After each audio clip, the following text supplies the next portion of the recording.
오늘 성막 네 번째 시간인데요.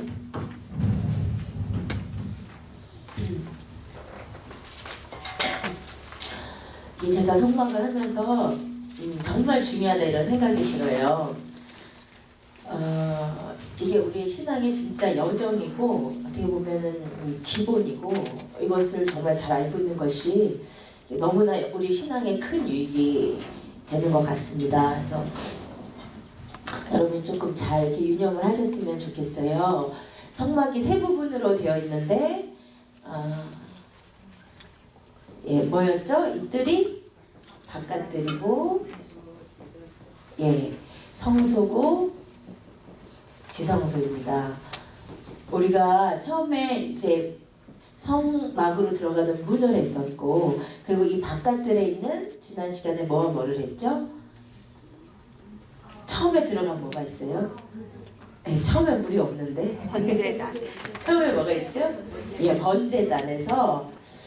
근데 요거는 기본을 알아줘야 되는데, 왜냐면 이게 이제 우리가 예수 그리스도의 보혈의 공로로 정말 구원받는 역사예요. 근데 이제 한번 구원받고 우리가 회개했다고 끝나는 것이 아니라 끊임없이 성결한 물로 씻어야 되는 것처럼 우리가 매일같이 그렇게 우리를 씻는 기도를 해야 되는 거예요. 한번 예수 믿고 회개하고 끝나는 것이 아니라 매일같이 진짜 더러워지잖아요. 매일같이 더러워지는 우리를 씻는.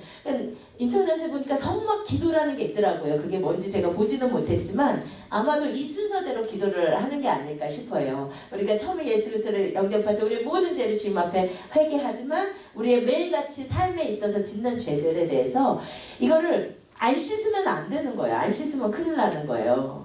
근데 우리가 양치질도 한 번 안 할 때는 한 번 안 하고 피곤해서 잘 수 있지만 두 번, 세 번, 네 번 계속 안 하다 보면 이제 완전 치석이 끼고 막 썩는 거 아니에요. 그러니까 영적인 라이프도 마찬가지거든요. 우리가 작은 죄들에 대해서 회개하고 나아가지 않고 이것을 계속 이렇게 쌓아놓다 보면은 어느 순간에는 정말 그 죄가 나를 완전 마비시켜요. 나를 영적으로 하나님과의 관계를 정말 막거든요. 그래서 매일같이 우리가 제사장이 하루에도 수십 번씩 와서 물두멍에 씻었다 그랬잖아요. 흙먼지만 묻어도. 그런 회개가 우리 가운데 있어야 돼요.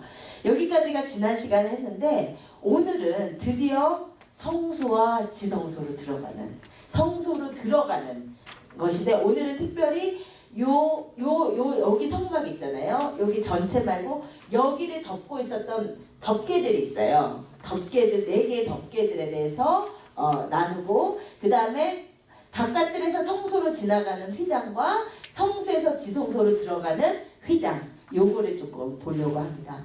그러면 먼저 여기 성소는 누가 들어갔었냐? 누가 들어갔었죠? 이제 성막의 선중 구조 채워 놓으셨죠? 성소로 들어가는데 성소 출입은 누구한테 허락됐죠?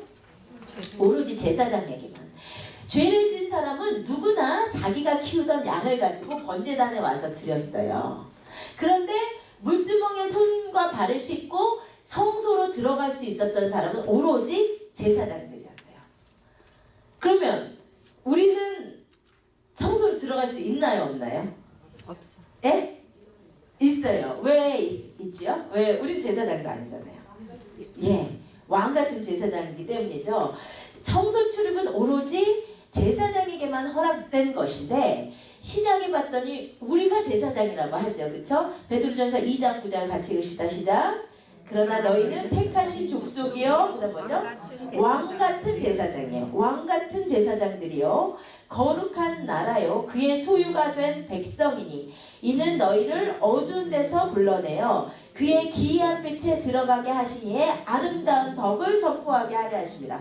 우리가 구약에는 절대로 일로 못 들어가는데 신약에 우리는 들어갈 수 있는데, 왜냐면 우리가 왕 같은 제사장이기 때문이에요. 근데 여기서 우리가 조금 생각을 해봐야 되는 것이, 왕 같은 제사장이 뭐라는 거예요?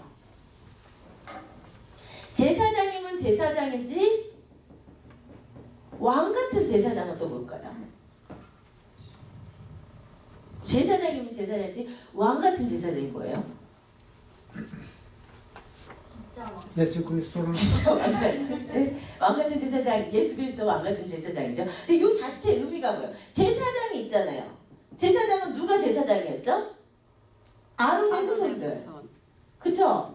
아론의 후손들이 제사장이었잖아요. 그쵸? 이거는 대제사장이다. 아예 그러네. 아론 대제사장이었잖아요. 여기 엘레아살, 비나스, 아비스와 다 대제사장 계열이잖아요. 근데 이게 아니에요. 뭐냐면 제사장이 있는데 우리는 신약에 우리는 아론의 후손 제사장 계열이어서 들어갈 수 있는 게 아니고요. 왕 같은 제사장 계열에서 들어가는 거예요. 그러면 왕 같은 제사장이 뭐냐? 이게 영어로는 로얄 프리스트후드인데 이거를 직역하면 뭐냐면 왕이면서 제사장이라는 뜻이에요. 그러니까 구약 시대에는 왕과 제사장의 역할이 정확하게 분리가 되어 있었어요. 그래서 왕이 제사장이 되어서는 안 됐고 제사장이 왕이 되어서는 안 됐어요. 만약에 이 두 가지 역할을 침범할 경우에 하나님의 진노가 임했어요.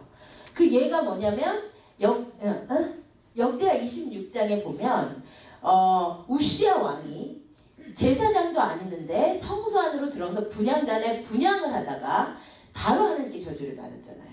그렇죠? 그리고 사무엘상 13장에 보면 사무엘이 제사장으로서 번제와 화목제를 드려야 되는데 사울이 그걸 못 기다리고 자기가 왕인데 제사장처럼 제사를 드리다가 하나님께서 그때 사울을 버리셨다고 말씀하셨죠. 그러니까는 왕과 제사장은 구약시대에 정확하게 분리되어 있었어요. 그런데 왕 같은 제사장이라는 계열이 하나 있어서 우리는 여기가 아니고 왕 같은 제사장 계열로서 성소에 들어갈 수 있는 거야. 그러면은 왕 같은 제사장 계열은 뭐냐면 제사장 계열은 분명히 아론, 엘레아살, 비나스, 아비스와 이렇게 연결이 되는데 이 라인인데 요 라인에는 누가 있냐 이 말이에요. 멜기세덱. 예, 맞아요. 멜기세덱이요. 우리 그거 잠깐 찾아볼게요. 창세기 14장.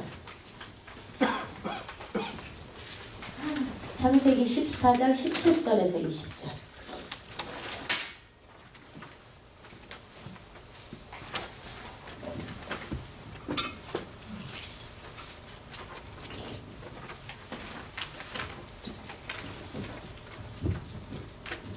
창세기 14장 17절에서 20절 같이 읽자. 시작.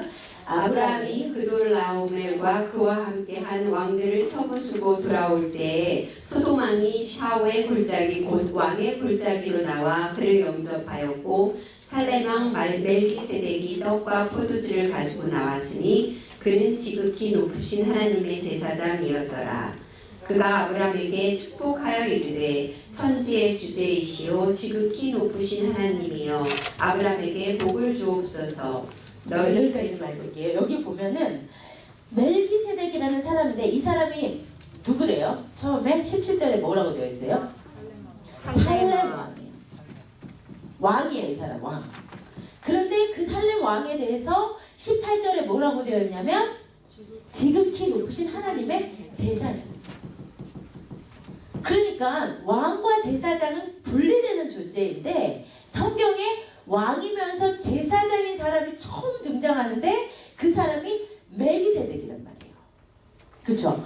그러니까 아론 계열의 제사장 계열이 생기기도 전에 창세기 14장이니까 아론 계열의 제사장이 생기기도 전에 왕 같은 제사장 라인이 있었는데 멜기세덱이라는 사람이 있었단 말이에요. 그리고 이 라인에 대해서 우리가 오늘 읽은 말씀에 보면 히브리서 6장 20절 그 우리 교환에 있는 강의 안에 있는 말씀을 보면 히브리서 6장 20절 이렇게 돼 있죠. 그리로 앞서가신 예수께서 멜기세덱의 반차를 따라 영원한 대제사장이 되신 거예요. 그러니까 반차라는 것은 쉽게 말하면 조예요. 조인데 두 개의 조가 있는 거예요. 제사장의 성경에 두 개의 조가 있는데 아론의 반차 제사장이 있고 멜기세덱의 반차 제사장이 두 라인이 있는 거예요. 그런데 예수님은 이 두 라인 중에 어떤 라인이냐면 멜기세덱의 반차를 따라서 제사장이 되셨단 말이에요. 그러면 이 라인이 있는데 왜 한 라인이 더 있어야 되냐 이 말이죠. 그거에 대해서 히브리서에서 이렇게 얘기해요. 우리 히브리서 몇 장이냐면 6장 히브리서 7장 11절 잠깐 찾아볼게요. 히브리서 7장 11절.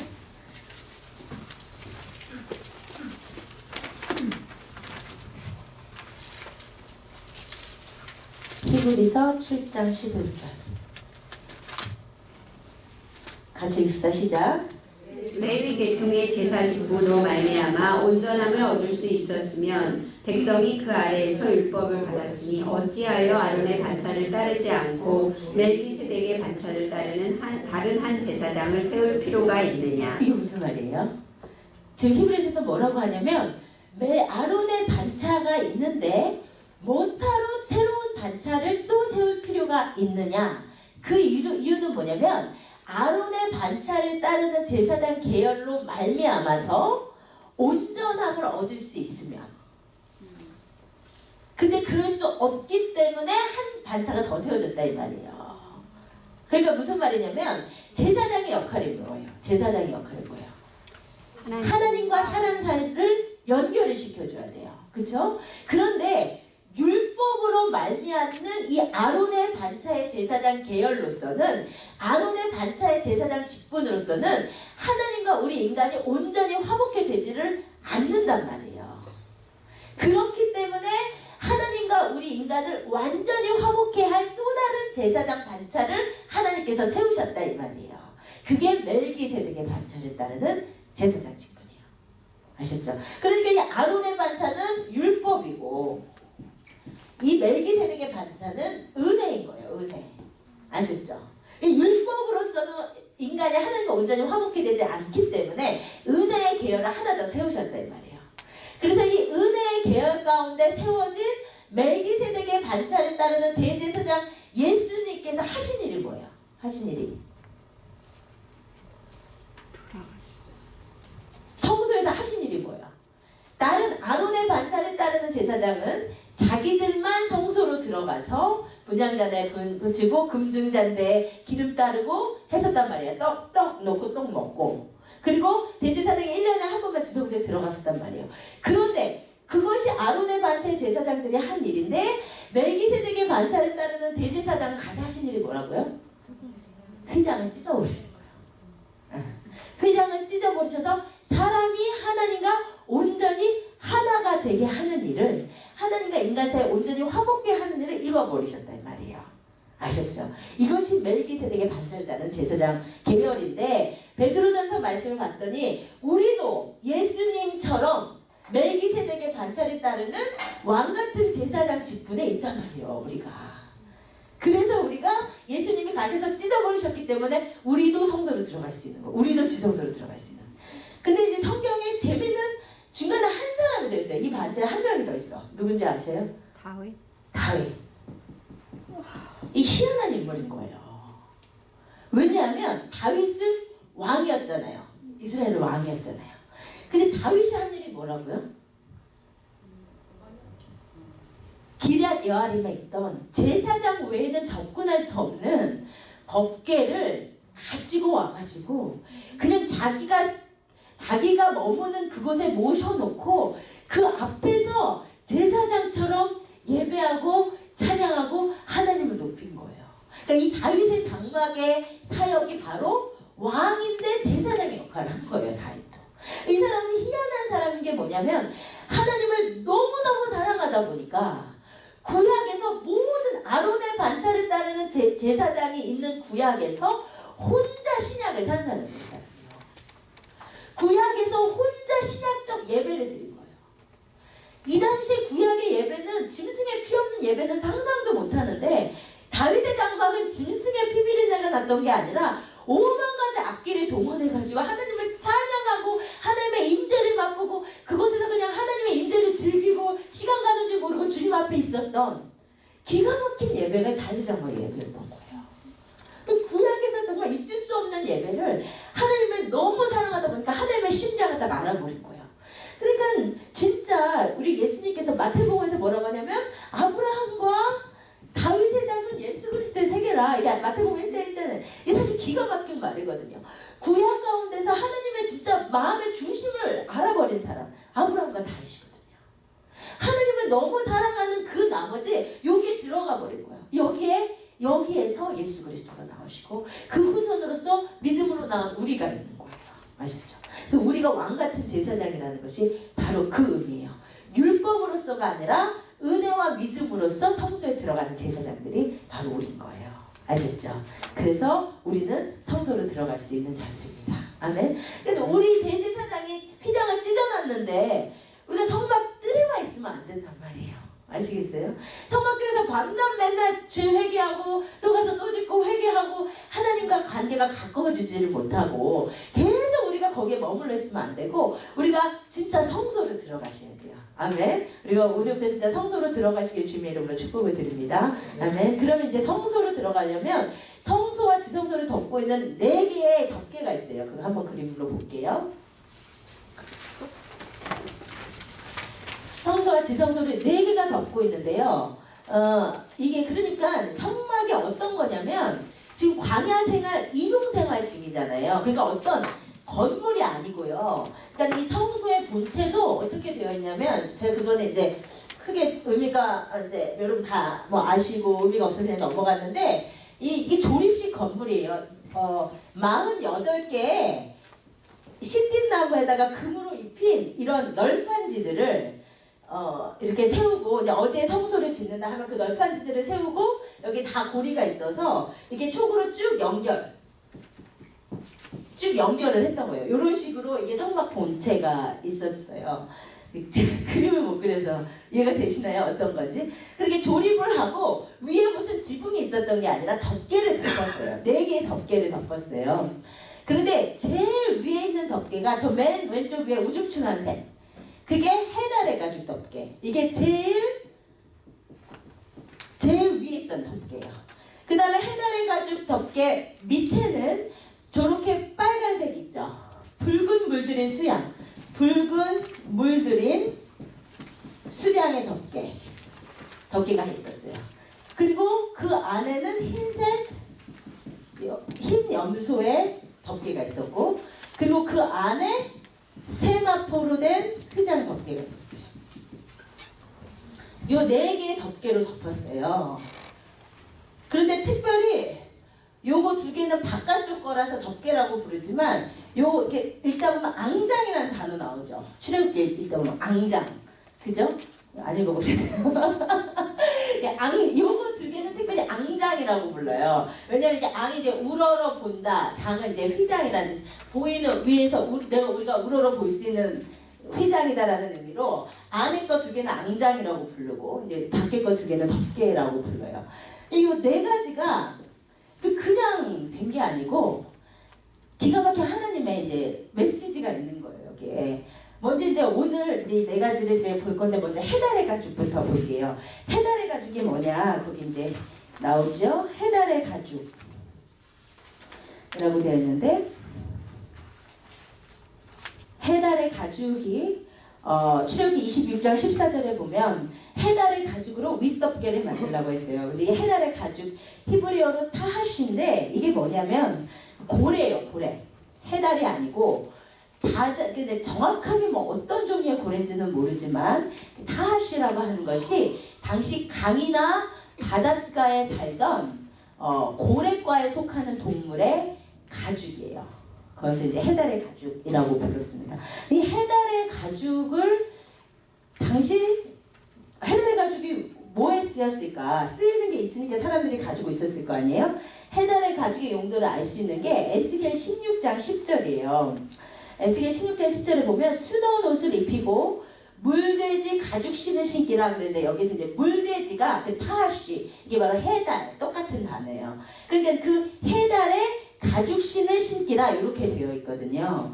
그러니까 뭐냐면 당시 해달의 가죽은 고대 근동에서 신발을 만드는 데 사용됐었어요. 신발을 만드는 데 사용되던 해달의 가죽으로 덮개를 만든 거예요. 그러면 이제 질문은 뭐냐면 이스라엘 백성들이 해달의 가죽이 있었기 때문에 그거를 받쳐서 성막을 지은 거죠. 그러면 해달의 가죽을 어디서 난 거예요? 해달의 가죽이. 해달의 가죽은 이집트에서도 되게 흔한 거였어요. 왜냐하면 이집트에 나일강의 특산물이 해달, 이 탓이었어요. 그러니까 이게 이집트의 특산물로서 아주 굉장히 품질이 우수하고 좋았는데 이집트에서는 비교적 구하기가 쉽고 쌌던 거죠. 거기는 많이 있으니까. 그러면 그거를 왜 가지고 왔겠어요? 네. 다 말씀드렸죠 방금. 이제 광야 생활을 시작하니까 우리가 어디 나갈 때 제일 중요한 게 옷이랑 신발 아닙니까? 그렇잖아요? 근데 이제 광야 생활 시작하는데 신발을 어디서 구하겠어요? 그러니까 다 신발이 헤어지고 나면 신으려고 이 해달의 가죽을 꽤 많이 갖고 왔던 거예요, 사람들이. 그거는 가만히 이 성막을 지을 때 정황을 생각을 해보면, 아니 우리가 출애굽기 12장에서는 사람들이 막 너무 막 바쁘게 막 겨우 막 반죽한 거 막 이고 막 아무것도 못 갖고 나온 것 같은데, 사람들이 그 녹거울도 많이 갖고 왔으니까 물두멍도 만들었고 신발도 그새 막 챙긴 거예요. 왜 이렇게 바빠도 잘 챙기는 사람들 있잖아요, 분명히 보면. 그러니까 앞으로 이렇게 준비가 철저한 사람들. 그래서 신발 같은 것도 헤어지지 않게 꽤 해달의 가죽을 많이 가지고 왔던 거예요, 사람들이. 그것을 가지고 왔는데 주님께서 뭐라고 하시냐면 성막을 만들어야 되니까 그 해달의 가죽을 바치라고 하셨던 거예요. 무슨 말인지 아시겠어요? 여기 이 제일 윗덮개 해달의 가죽이 본인들이 신발이 안 헤어지게 신고 다니려고 가져온 건데, 진짜 소중하게, 이집트에는 많이 있지만 광야 한복판 어디에서 해달의 가죽을 구하겠어요. 그러니까 주도만만하게 준비를 잘하는 사람들이 가지고 온 그거를 하나님이 바치라고 하시는 거예요. 그런데 이스라엘 백성이 어떻게 생각했겠어요? 네. 이거 바치면 어떻게 돼요? 그렇죠? 이거 바치다가 이제 신발 헤어지고 나면 광에서 못 구하는데 막막했을 거 아니에요. 그런데 하나님은 바치라 하시는 거예요. 여러분, 하나님이 우리한테 쉬운 거 바치라고 안 하시는 거 같아요. 해달의 가죽이 광야에 널려 있는데 그거 바치라고 하지 않고, 어떻게 보면은 광야 생활 진짜 해야 되는데 죽느냐 사느냐의 문제죠. 생필품의 문제잖아요. 내 생필품, 나한테 진짜 필요한 건데 하나님이 바치라 하시는 거예요. 근데 마음이 어려운 사람들 많았을 거예요. 그렇죠? 아니 왜 내 신발이고 내가 이거 진짜 힘들게 바쁜데 겨우 갖고 왔는데 안 바친 사람들도 있었을 것인데, 그런데 믿음으로 바친 사람들, 이게 희생이죠. 할 수 없는 것을 한 일인데 믿음으로 바친 그 사람들을 통해서 성막이 완성된 거예요. 그런데 정말 놀라운 은혜는 뭐였죠? 우리 신명기 8장 4절 같이 읽으십시다. 시작. 이 40년 동안에 내 의복이 헤어지지 아니하였고 내 발이 부르트지 아니하였느니라. 아멘. 다른 말씀에 보면 신발도 헤어지지 않았다고 기록하셨어요. 그러니까 하나님이 바치라고 해서 정말 상황이 안 되는데 정말 어려운데 바쳤더니 하나님이 40년 동안 신발 새로 만들 일 없이 해주셨다 이 말이에요. 아멘. 아멘. 이것이 우리 하나님입니다. 진짜 하나님이 우리 삶에 헌신을 요구하시느냐, 하나님께서 하나님의 일을 위해서 헌신을 필요로 하실 때가 있으신 것 같아요. 근데 그게 쉬운 일이 아니에요, 진짜. 우리가 아주 작은 일이라도 하나님께 드리는 거, 하나님께 뭔가를 희생한다는 거, 하나님이 정말 나한테 필요한 거, 이거 없으면 안 될 것 같은 거 하나님이 그것을 원하실 때가 있어요. 근데 그것을 믿음으로 드리면 이건 하나님의 약속인데 하나님이 보호하신다 이거예요. 아멘? 그거 여러분 믿으셔야 돼요, 진짜. 네. 하나님의 보호를 믿으셔야 돼요. 하나님이 바치라고 해놓고 신발 다 헤어지고 발부르트기 놔주시는 하나님이 아니시란 말이에요. 아멘. 아멘.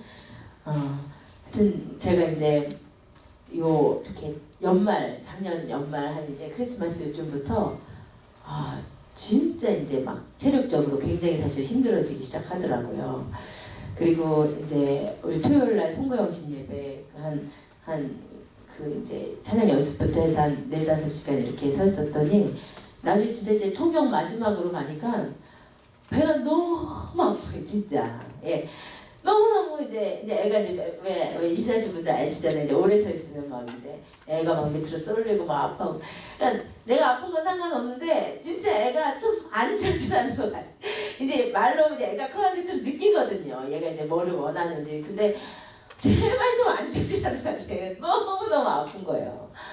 가지고 막 겨우 진짜 이렇게 진땀을 흘리면서 하고 그리고 이제 끝나고 집에 가서 이제 새벽 3시에 들어갔더니 오하나는 새벽 3시까지 TV 보면서 앉아서 엄마를 이렇게 자랑스럽게 기다리고 있어. 그래서 새벽 4시에 자가지고 진짜 이게 뭐 몸이 사실 말이 아닌 거죠. 근데 이제 또 아침에 또 이제 강사부 오셨으니까 아침에 일어나서 또 이제 접대해야 되고 또 가지고 또 통역하려는데 이건 진짜 이게 정신 오락가락 하는 거예요. 진짜 몸이 너무 말을 안 듣고 제가 여기서 내가 딱 정신 놓으면 잠깐 쓰러지겠다는 생각이 들더라고요. 진짜 주일날 통역할 때는. 그래서 이게 정신줄 안 놓으려고 이제 예배들 되게 쓰러지면 이게 뭔 일이냐 싶어가지고 정신을 바짝 차리고 진짜 겨우겨우 해낸 거예요. 근데 이제 마지막에 진짜 이게 진짜 진땀이 나더라고. 몸에서 이제 어느 정도 한계를 좀 넘어서니까.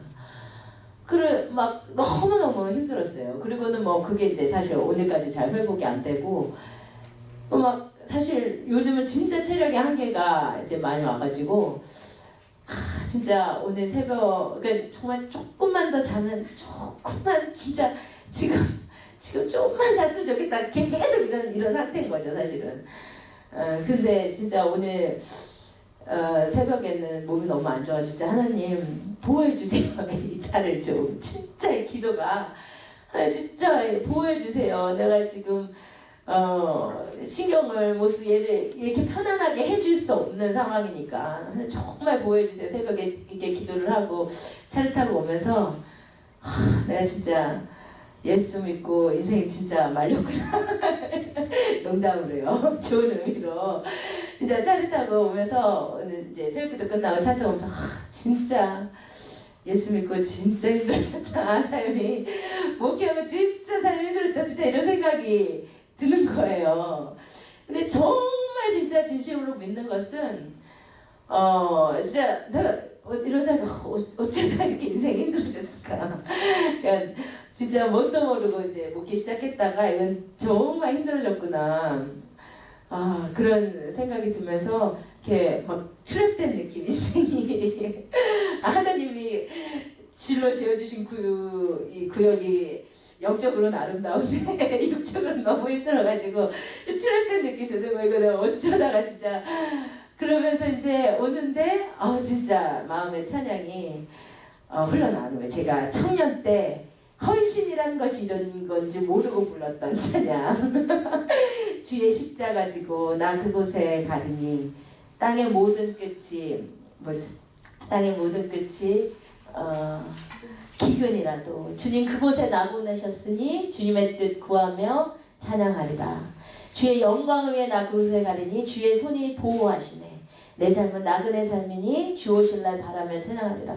주의 손이 보호하신다는 거. 그 찬양이 막 속에서 흘러나오면서 그래 정말 하나님께서 이스라엘 백성들을 해달의 가죽을 바치라고 할 때 죽는 것 같으면 바쳤더니 하나님이 40년을 신발을 부르치지 않는 은혜를 주셨는데 정말 내 삶에 힘든 것 같지만 하나님께서 요구하실 때 바치면 하나님이 우리 삶을 보호하시는 것이에요. 아멘. 우리가 그렇게 살아갔으면 진짜 좋겠습니다. 힘들어도 주님 안에 붙어있는 게 제일 축복이잖아요. 그걸 하나님 진짜 이김을 주신다니까요. 주일날 오목사에 올 거예요. 할렐루야. 네, 진짜 영적 전쟁이었어요. 진짜. 근데 하나님은 진짜 레스미닛의 역사를 하셔가지고 하나님이 진짜 하나님이 하시는 일이에요. 근데 삶은 힘들지만 우리 하나님의 손이 우리를 보호하시고 믿습니다. 우리 그 전에 잠깐 같이 볼까요? 주의 십자가 지고 나 그곳에 가요.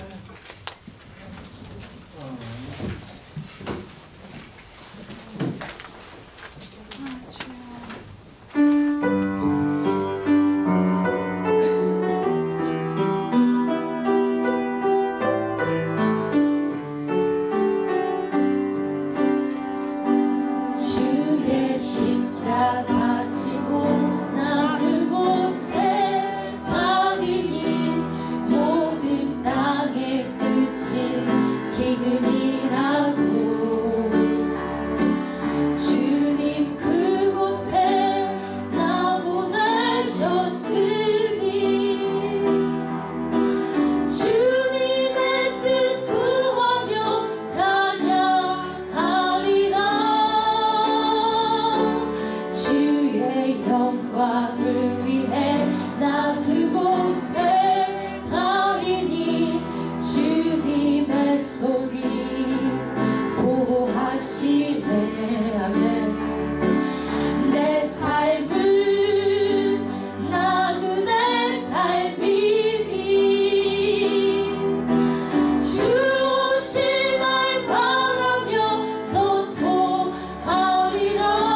기근이라도 주님 그곳에 나 보내셨으니 주님의 뜻 구하며 찬양하리라. 주의 영광을 위해 그곳에 가리니 주의 영광을 위해 나 그곳에 주님의 손이 보호하시네. 내 삶은 나그네 삶이니. 아멘. 주 오실 날 바라며 선포하리라. 주의 십자가 그 땅에 꽂으며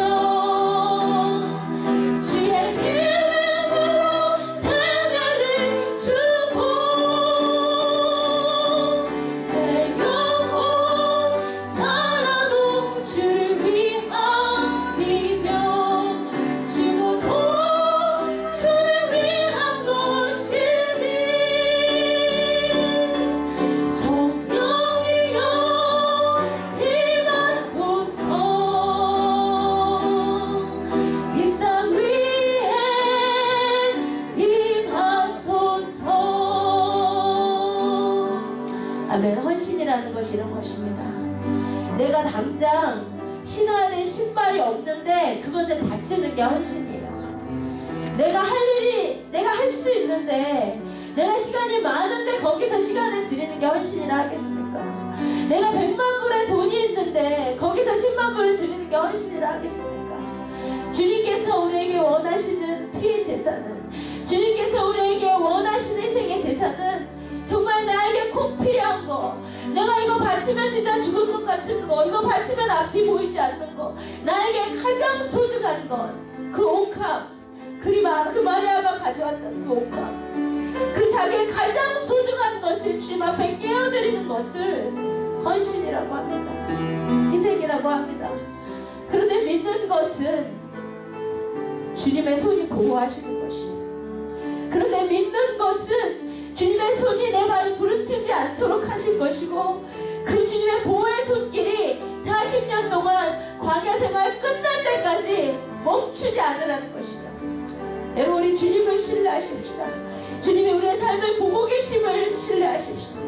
우리가 어떤 상황에서 헌신하는지, 우리가 어떠한 마음으로 헌신하는지 사람은 몰라도 주님은 보고 계심을 믿습니다. 그쯤에서 그 해달의 가죽을 거쳤던 그 이스라엘 백성들의 헌신이, 그 눈물의 헌신이 주님의 영광의 장막을 이루었습니다. 우리 안에 있는 해달의 가죽을 주님 앞에 바칠 수 있는, 그래서 주님의 성막을 완성할 수 있는 주님의 헌신자들이 되기를 주님의 이름으로 축복드립니다. 그것이 이 해달의 가죽이에요. 그런데 이 해달의 가죽이, 그래서 왜 이것을 제일 뒤에 밖에다 놨던 거냐면, 이 방수용이니까. 해달의 가죽이 이제 방수가 되니까요. 그래서 이제 맨 위에다 놨던 건데, 이 해달의 가죽이 주는 의미가 또 하나가 있는데요. 그러니까 이제 멀리서 보면 다른 그림 하나 더 있죠. 그거 보여주시네요. 그러니까 밖에서 보면 맨 오른쪽 요것밖에 안 보이는 거예요. 근데 해달의 가죽은 정말 아름답지는 않거든요. 이거는 진짜 우중충한 푸르스름한, 그러니까 성막을 밖에서 봤을 때는 이게 푸르스름한 것밖에 안 보이는 거예요. 그냥 우중충한 거. 이게 보여주는 게 뭐냐면, 밖에서 봤을 때 성막은 영광스러운 광채가 나는 곳이 아니고 볼품이 없는 곳이다. 이게 뭐냐면, 우리가 예수를 알기 전에 세상 사람들이 보는 예수가 이거예요. 세상 사람들이 보는, 불신자가 보는 예수. 예수님이 태어났다고 했을 때, 예수님이 메시아로 오셨다고 했을 때, 나사렛에 무슨 선한 것이 날 수 있느냐. 이 세상 사람들의 인식이었잖아요. 나다나엘의 인식이었잖아요. 그러니까 주님은 그 이사야서 말씀처럼, 이사야 53장의 말씀처럼 주 앞에서 자라나기를 연한 순 같고 마른 땅에서 나온 뿌리 같아서 고운 모양도 없고 풍채도 없고 우리가 보기에 흠모할 만한 아무것도 밖에서 보는 성막의 모습이에요. 흠모할 것이 없는 모습. 그것이 해달의 가죽입니다. 그런데 그 볼품없는 예수, 밖에서 볼 때는 볼품이 없는 예수 같았는데 그것을 하나 덮고 들어가면요. 그것을 하나 벌리고 들어가보면은 붉은 물들인 수량의 가죽이 있는 거예요. 이 붉은 물들인 수량의 가죽이 상징하는 것이 뭐겠어요? 해달의 가죽이 불신자가 보는 볼품없는 예수. 그러면 붉은 물들인 수량은 뭐겠어요? 그 볼품이 없는 것 같은 흠모할 아무것도 없는 예수 그리스도를 믿는 거예요. 그게 뭐냐면 예수 그리스도의 대속, 나를 위해서 십자가 달려 돌아가신 그 보혈을 믿게 되는 것이 붉은 물들인 수량의 가죽이에요. 무슨 말인지 아시겠죠? 그런데 그 덮개를 또 열고 들어가 보면 그 다음에 뭐가 있냐면은 아주 흰 가죽이 보여요. 흰 염소의 가죽. 이것은 뭐겠어요? 예수 그리스도의 그 보혈을 공로를 의지하고 믿고 나와 봤더니 이제 우리 가운데 죄와 결별되는 성결한 삶이 있는 거예요. 성결한 삶. 그러니까 우리가 이게 뭐냐면 점점 신앙의 성숙이고 예수 그리스도를 더 발견하는 거예요. 성막이 그래요. 위에서 밑으로 내려갈 때도 예수를 더 경험하는 것이고 밖에서 안으로 갈 때도 예수를 더 경험하는 거예요. 아셨죠? 그러니까 처음에는 예수가 누군지 몰랐어. 볼품이 없었어. 근데 예수 그리스도의 그 십자가 공로를 의지하고 나아가요. 그랬더니 이제 주님께서 나에게 약속하신 성결한 삶이 있는 거예요. 근데 그걸로 끝이 아니고 그 다음에 그 흰색 염소의 가죽을 또 열고 들어갔더니 세마포 휘장이 있는 거예요. 세마포 휘장에는 아름다운 4개의 색깔, 뭐라 그랬죠? 청색, 자색, 홍색 실과 흰색 실로 아름답게 수놓아진 휘장이 있고 거기에는 그룹들이 있어요. 그룹이 뭐냐면 천사예요. 천사들이 수놓아져 있는 거예요. 그러니까 이것은 뭐겠어요? 청색, 자색, 홍색, 흰색은 예수 그리스도의 성품을 보여준다 그랬잖아요. 생각나세요? 예수 그리스도의 하나님의 아들이심과 예수 그리스도가 왕 되심과 예수 그리스도가 고난받으심과 예수 그리스도가 순결하심. 그쵸? 그 예수 그리스도가 누구신지를 깊이 경험하게 되는 단계이고 이곳에서는 그룹들과 함께 예수 그리스도의 영광 가운데로 나아가는 예수를 이렇게 점점 더 깊이 경험하는 이게 뭐냐면 예수 그리스도에 대한 경험의 증가, 인식의 증가. 무슨 말인지 아셨어요? 그러니까 예수를 점점 더 깊이 경험해 가는 거예요. 아셨죠? 예수가 누군지 몰랐다가 예수 그리스도의 피를 의지하고 나갔다가 그분으로 말미암아 세상과 분리되고 성결한 삶에서 끝나는 것이 아니라 이제 하늘의 영광을 보고 천사들과 함께 하나님을 찬양하고 하나님의 영광스러운 임재 가운데로 나아가는 우리가 이렇게 돼야 된단 말이에요. 아셨죠? 근데 덮개가 그거를 보여주고 있단 말이에요. 근데 이제 덮개뿐만 아니라 위에서 밖에서 안으로 들어갈 때도 마찬가지라는 거예요.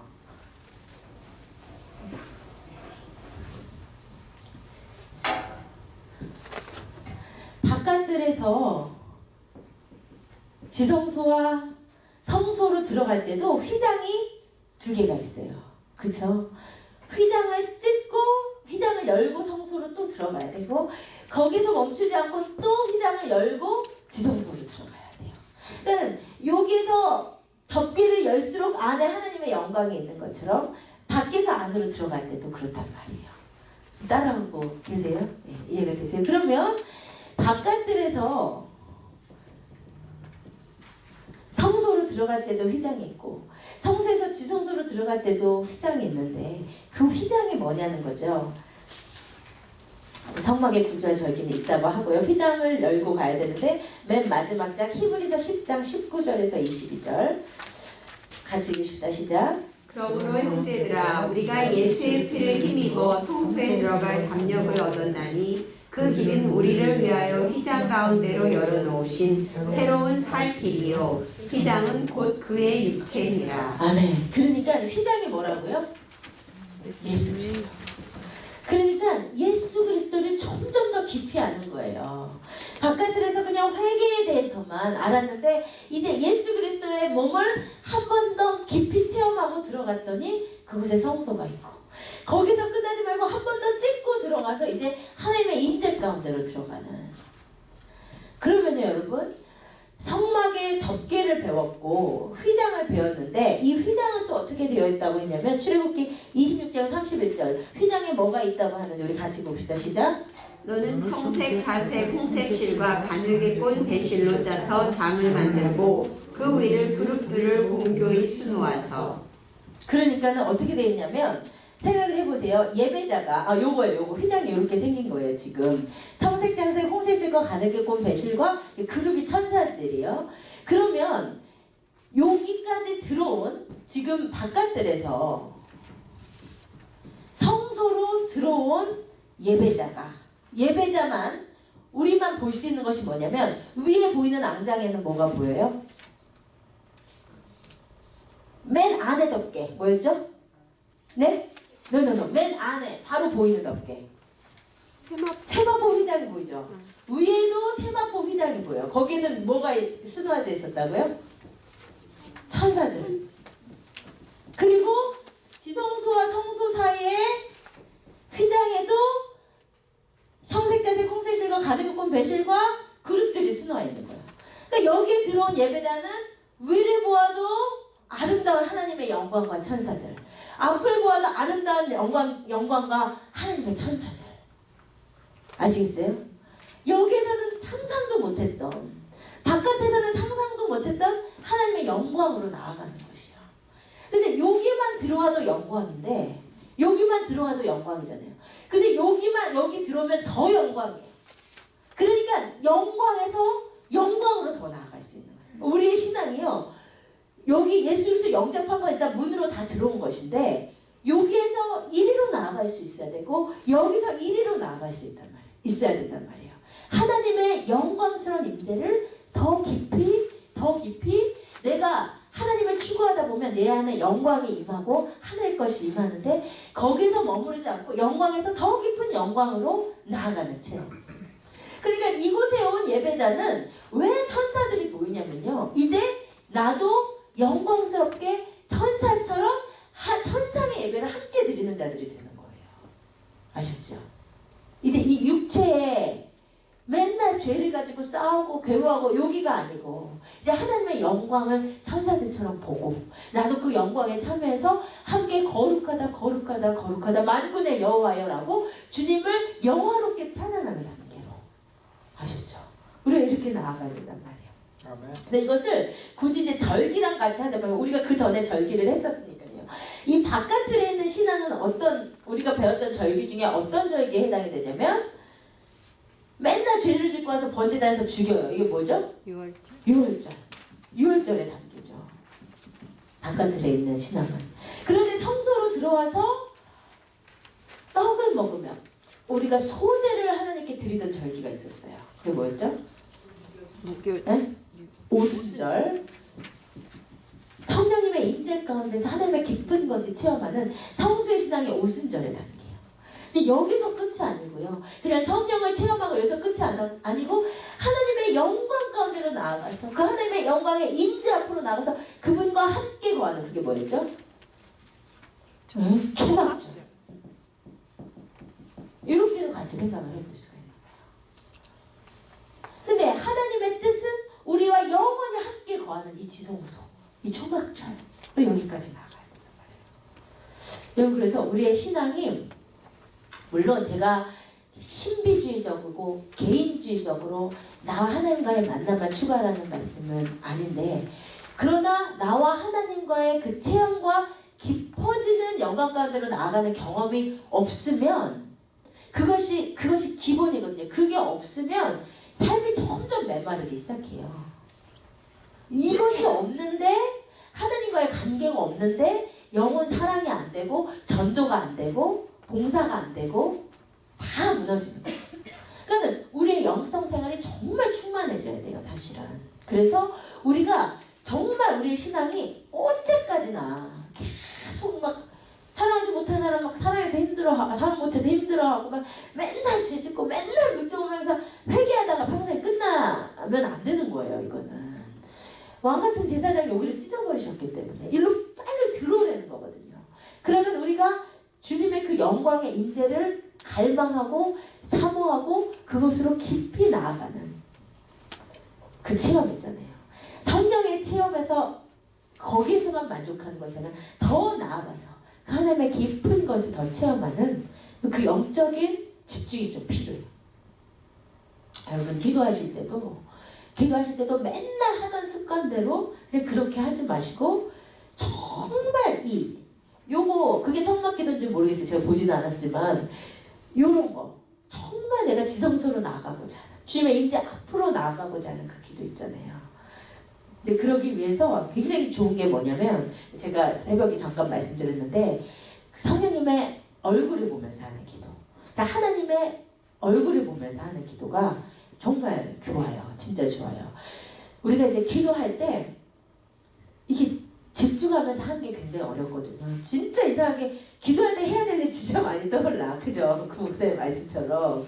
진짜 그렇지 않나요? 막 저는 이제 새벽에 기도하다 보면 나 오늘 런치박스 못 사줘야 된다. 뭐 이런 거 있잖아요. 이렇게 굉장히 심각하게. 지금 그거 막 그런 거. 근데 이 시간이 얼마나 귀한 시간인데 그런 거 생각하다 놓치면 안 되잖아요. 우리가 이렇게 진짜 이렇게 자꾸 디스트랙이 되는데 우리가 여기로 들어가야 되거든요. 그거를 사모하시면서 진짜 우리가 기도가 내가 하나님께 일방통행이 아니고 나만 애써서 다 아는 것이 아니라 하나님의 임재 앞으로 가는 것이 목적이잖아요. 그 하나님의 얼굴을 진짜 구하시면서 얼굴을 보시면서 우리가 예전에 주님의 얼굴을 보고 싶다. 그 설교에서 주님의 얼굴이 주님의 임재예요. 구약에 얼굴이라는 단어가 따로 없어요. 하나님의 임재가 하나님의 얼굴이에요. 그러니까 우리가 정말 눈을 감고 정말 믿음의 눈으로 영의 눈으로 하나님을 바라볼 수 있거든요. 그때 영적인 집중이 딱 생겨요. 이제 두 가지인데 주님의 얼굴을 바라보는 훈련이 좀 돼야 되고 그리고 하나는 소킹이라고 하는 건데 이게 뭐냐면요. 이 소킹이라는 것이 뭐냐면 쏙이 뭐냐면 이렇게 흡수하다 있잖아요. 흡수하다. 그러니까 우리가 기도할 때 내가 하나님께 뭐를 이렇게 폴아웃을 하려고 하지 마시고요. 그냥 스펀지처럼 주님의 임재 앞에 나를 갖다 놓으면 내가 그 주님의 임재를 흡수하는 거예요. 스펀지처럼. 그러니까 이게 이것은 이제 다른 말로 이제 나를 다운시킨다 이렇게도 그러니까 내가 기도하려고 하는 것이 아니라 나를 다운시키고 내 자아를 우리 예전 사실 성령학교도 다 했던 건데 내 자아를 다운시키고 주님의 임재 앞에 나를 갖다 놓는 거예요. 주님이 나를 만지시도록 그 가운데서 주님의 충만한 임재가 물결처럼 오버플로우가 되면 그때 하나님께서 나를 방언하게 하시기도 하고 내 마음을 움직이시고 치유하실 걸 치유하시고 주님의 임재 앞에서 정말 기도하는 훈련이요. 주님과 교제하는 그 훈련. 근데요, 요거를 하시다 보면은 정말 이게 주님께서 열어주세요, 점점. 이게 영적인 단계가 그 충만한 영성의 단계가 하나가 아니고 더 깊이 들어가야 된다는 거예요, 우리가. 그 하나님의 영광의 임재 가운데로. 그래서 영광에서 내가 영광으로 더 나아가는 경험. 그래서 그 안에서 내 안에서 영적인 권위가 생기고 내가 다른 것을 느끼거든요. 기도가 다르고 내가 나오는 기도가 다르고 그렇게 내 안에서 하나님과의 그 영적인 교제가 충만해야 내 안에 성령의 역사가 이제 흘러나가는 것이죠. 그렇기 전에는 계속 내가 열심히 노력하는 신앙생활 굉장히 어려운 것이에요. 그래서 우리가 정말 이게 너무 중요해요. 사실 진짜 성막이요. 밖에서 안으로 들어가야 되고 그렇죠? 예수 그리스도의 대속의 공로 순결 거기서 예수님의 영광으로 목적은 예수의 영광 가운데로 들어가는 거예요. 여기 들어가 보면 다 영광이에요. 영광. 다 영광. 다음 시간에 하겠지만 우리 여기서는 다 노시였잖아요. 바깥의 기구들은 다 죄를 대속하는. 이게 안은 다 금이에요. 다 금 완전. 주님의 영광. 그 주님의 영광을 바라보고 그 안에서 내가 풍성하게 살찌워질 때 내가 삶의 승리가 있을 것을 믿습니다. 아멘. 우리 그렇게 기도하면서 나갈 수 있었으면 좋겠어요.